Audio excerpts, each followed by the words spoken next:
become, I'm having this confession with myself now. And there's value to that. But I think the true value is having confession in front of somebody else, because then we force ourselves to say, do you see me and do you still love me? Will you still be here if you fully know me? That it's the most difficult part of yourself to observe is the place where you're most blind, obviously.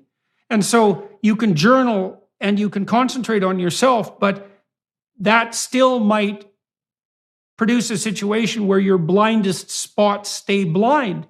And also, it limits your ability to problem solve creatively because you only draw on your own resources. One of the wonderful things about a marriage that's functional is that both of you have two brains to work out whatever problem happens to arise.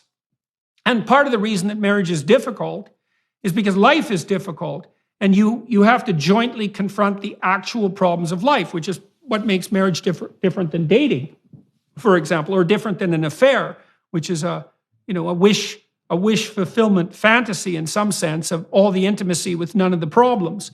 A very terrible thing to do to your partner, who is then laden with only the problems. But it's very useful to have two brains because each person is quite different, and the probability that the person you're communicating with will have a different take on both the problem and the solution is extremely high. And so this is particularly true if you're in a solipsistic crisis in relationship to your mental health. For example, if you're depressed, it's very hard to lift yourself out of that alone, because some of that dwelling on your issues actually facilitates the depression. And the same thing happens with anxiety. So now that we're here, you're a trained and practiced clinical psychologist. I'm a lowly trained counselor, which for the non-academics, there's a definite hierarchy there. Have we over-pathologized culture, our individuals? I feel like we have become a slavish adherence to diagnostics and to labeling. And when I look at expectation theories that people live into the labels that they're given or the expectations that are put before them, I've got some high concern, but I also don't want to be dismissive, right? So help me with that, because I feel like everybody, man, it's so easy to just go get a diagnostic and go get a label, and that becomes you. And then I end up sitting with somebody and they say, well, I can't take this job because I was diagnosed with ADHD or I was diagnosed with social anxiety disorder. And my impulse is, hey, that's a context, not an excuse. It is a way that you see and experience the world and people experience you, and you still got to get up and go to work. So how are we going to manage that, right? But I don't want to be dismissive. Well, look, I think part of the problem is that it's a practical problem in some sense, because the diagnostic labeling process is necessary for such things as insurance claims. Right. And so the lexicon. But is that where we are, man? Of course it is. And the lexicon tilts. That's heartbreaking, man. Well, and there's some utility in it. You know, if you're having panic attacks and you're afraid to go out of your house, and I tell you have agoraphobia and many other people have it, sometimes that's a real relief, because you're not the only crazy person of that type in the world, and there's some pathway to treatment.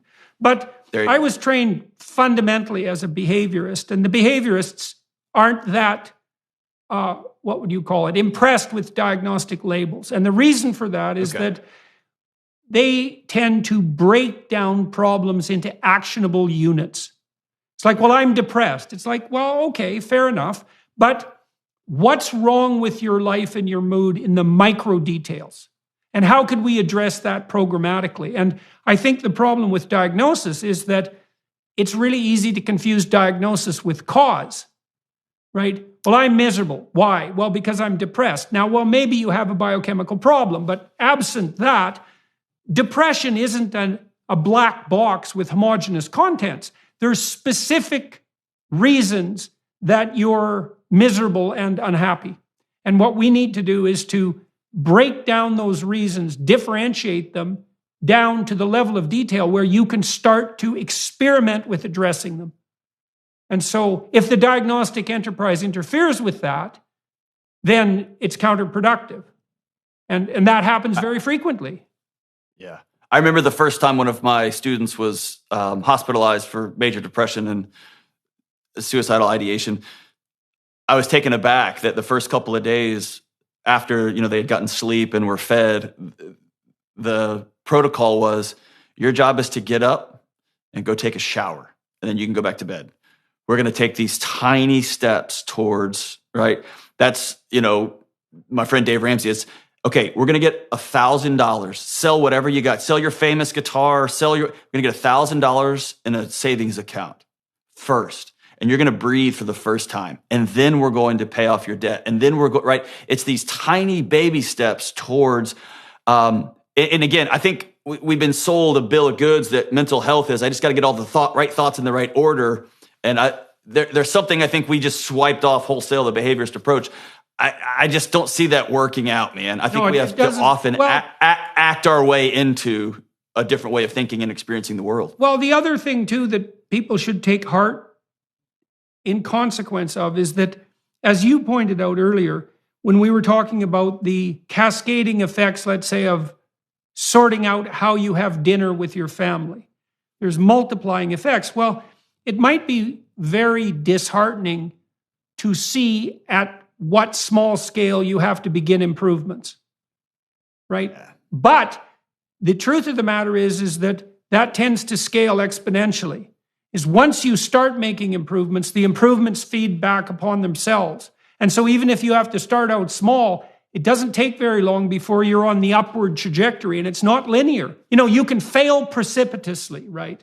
But you can also succeed precipitously. Once you get the ball rolling, positive things tend to aggregate together, and you can make a lot of progress even if you start from a pretty damn dismal place. So how do we get that extraordinary insight into the public lexicon? How does that become a way of operating? Because all of us are we're running around staring at our own belly buttons, waiting to not fall off that precipitous decline. Yeah. And we are missing the opportunity for this accelerating post-traumatic growth, right? We've been through hard things. Okay, that's the whole book, man. What do we do now? What do we do next? That's the answer to your question. Well, how do we bring that into the public domain? Well, you wrote a book. Yeah, but we're having this conversation. And so, yeah. and that is how you do it. And you try to communicate the utility of, what would you call it? Humble, courageous, incremental movement forward and honest communication, social community, all the things that we discussed today. And I should also point out that we are out of time for the YouTube interview. Is there anything else that you want to bring